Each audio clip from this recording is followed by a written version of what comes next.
യേശുവിനോടുള്ള സ്നേഹം അകത്ത് കയറി ഉറങ്ങാൻ കഴിയാത്തൊരു മറിയ, മഗ്ദലക്കാരത്തി മറിയ.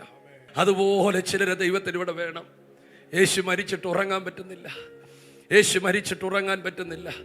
വട്ടുപിടിച്ചൊരു മറിയ, യേശുവിനോടുള്ള സ്നേഹത്താൽ ഹൃദയം മുഴുവൻ യേശുവിനോടുള്ള സ്നേഹം. അവളെ ആദ്യം കാണുന്നത് ഭൂതം പിടിച്ചവളാണ്, ആർക്കും വേണ്ടാത്തവൾ, ഭൂതം പിടിച്ചവൾ. സ്തോത്രം. പക്ഷേ അവൾ യേശുവിന്റെ അടുക്കിലേക്ക് വന്നപ്പോൾ അവിടെ ഭൂതം മാറി. ജീവിതത്തിൽ നിന്റെ ലൈഫിൽ ഒത്തിരി തകർച്ചകൾ ഉണ്ടാകാം, പക്ഷെ നീ യേശുവുമായിട്ട് കണക്ട് ചെയ്യുമ്പോൾ അത് മാറിയിരിക്കും കേട്ടോ. നിങ്ങൾ അടുത്ത വാക്ക് കാണുന്നത് യേശുവിന്റെ അടുക്കൽ വന്നപ്പോൾ ഭൂതം മാറി. അതുവഴി അവൾ പോയില്ല. അവൾ അന്നു മുതൽ ഒരു ശുശ്രൂഷ ചെയ്യാൻ തുടങ്ങി. എന്തെന്നറിയാമോ? അവൾ പ്രസംഗത്തിൽ ഇരുന്നിട്ടില്ല, പ്രസംഗം കേൾക്കാൻ ഇരുന്നിട്ടില്ല, പ്രസംഗം കേൾക്കാൻ അവൾ ഇരുന്നിട്ടില്ല.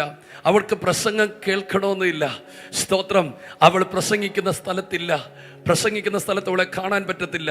പക്ഷേ പ്രസംഗം കഴിഞ്ഞ് ആയിരക്കണക്കിന് വ്യക്തികളെ ശുശ്രൂഷിച്ച് ക്ഷീണിച്ചിരിക്കുമ്പോൾ ദേ രണ്ടപ്പവുമായിട്ട് അവൾ വരികയാണ്.